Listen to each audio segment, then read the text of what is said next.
नमः संस्कृताय। प्रणय युग पिनद्धं श्रीमदानंद बद्धं नव नव सुख निष्ठं भाग्य संपत् प्रतिष्ठं परिणयनमिदं स्यात् सत्कृपा पावितं वाम सुमन मनसि मान्यो राजतामंबिके सह सुमन मनसि मान्यो राजतामंबिके सह। नमः संस्कृताय। अंबिके संग सुमन अमेठी के हरगांव राजघराना से श्री मृगेंद्र प्रताप सिंह के सुपुत्र व परम पूज्य श्री सर्वज्ञ भूषण गुरु जी के प्रिय शिष्य अंबिकेश प्रताप सिंह की शादी हो रही है। शादी की ढेर सारी शुभकामनाएं लाल जी, गोपाल जी, अंकित, विपिन एवं समस्त ग्रामवासी परिवार के सभी सदस्य रविराज सिंह, दानवेंद्र सिंह, देवेंद्र सिंह, महेंद्र सिंह एवं समस्त बघेल परिवार सतना मध्य प्रदेश नवदंपति संस्कृत जगत की सेवा के लिए अपना पूरा जीवन समर्पित करने का अटल अनंत संकल्प लेकर संस्कृत के लिए हर क्षण हर पल संस्कृत को ही दे रहे हैं और आगे भी देते रहेंगे और संस्कृत के उत्थान के लिए, संस्कृत के विकास के लिए हमेशा तन मन धन से तत्पर रहेंगे। नमः संस्कृताय। मैं आपका भाई अवधि भोजपुरी गायक विकास पांडे आप सभी राजघराना परिवार के बीच भेज रहा हूँ एक प्यारा सा गीत। सुने और अपना आशीर्वाद जरूर दें। अंगना और दुआरिया गम के सहनाई के शोर से, अंगना और दुआरिया गम के सहनाई के शोर से अंबिकेश सुमन आज बंधी है परिणय की पावन डोर से। अंबिकेश सुमन आज बंधी है परिणय की पावन डोर से।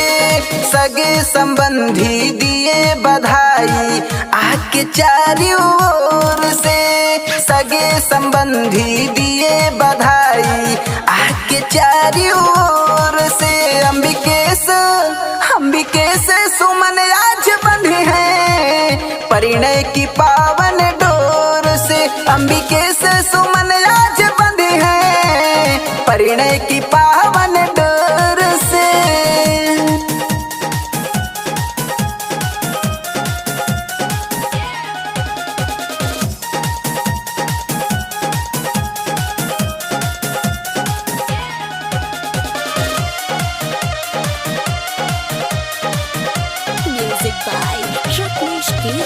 मम्मी पापा खुशी से झूमे मनवा बाहर साइल, सुंदर मधुर मिलन के बेला पावन शुभ दिन आइल। मम्मी पापा खुशी से झूमे मनवा बाहर साइल, सुंदर मधुर मिलन के बेला पावन शुभ दिन आइल। सब मंगल गीत गावेला हो, सुंदर जोड़ी मन भावेला हो। राम सिया जस जोड़ी के सब देखे भाव विभोर से, राम सिया जस जोड़ी के सब देखे भाव विभोर से। अंबिकेश सुमन आज बंधी है परिणय की पावन डोर से। अंबिकेश सुमन आज बंधी है परिणय की पावन डोर से।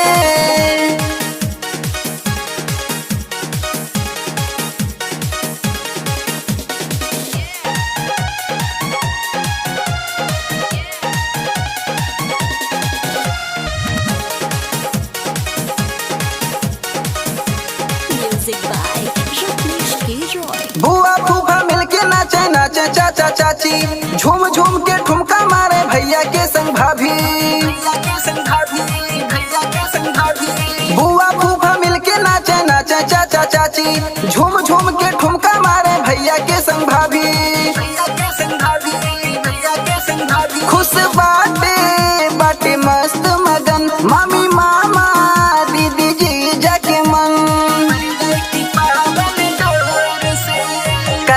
तैयारी लाल जी गोपाल जी अंकित विपिन भोर से।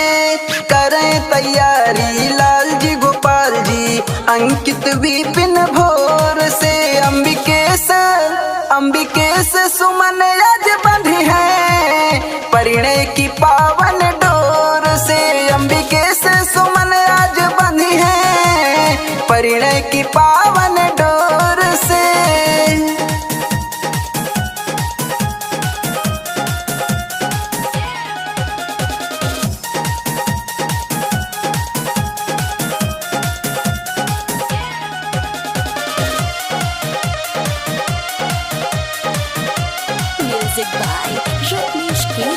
जोड़ी रहे सलामत सारी उम्र रहे खुशहाली, सूरज चांद रहे जब तक रहे अमर सुहाग के लाली, अमर सुहाग के लाली, अमर सुहाग के लाली। जोड़ी रहे सलामत सारी उम्र रहे खुशहाली, सूरज चांद रहे जब तक रहे अमर सुहाग के लाली, अमर सुहाग के लाली, अमर सुहाग के लाली। सर्वज्ञ गुरु जी बोले खुश रहे हर दिन लो हर साल रहे। कहे विकास पांडे कुलदीप मिली है चांद चकोर से। कहे विकास पांडे कुलदीप मिली है चांद चकोर से। अंबिकेश सुमन आज बंधी है परिणय की पावन डोर से। अंबिकेश सुमन आज बंधी है परिणय की पावन डोर से। अंगना और दुवरिया गम के सहनाई के शोर से। अंगना और दुवरिया गम के सहनाई के शोर से। अंबिकेश सुमन आज बंधी है परिणय की पावन डोर से। अंबिकेश सुमन आज बंधी है परिणय की पावन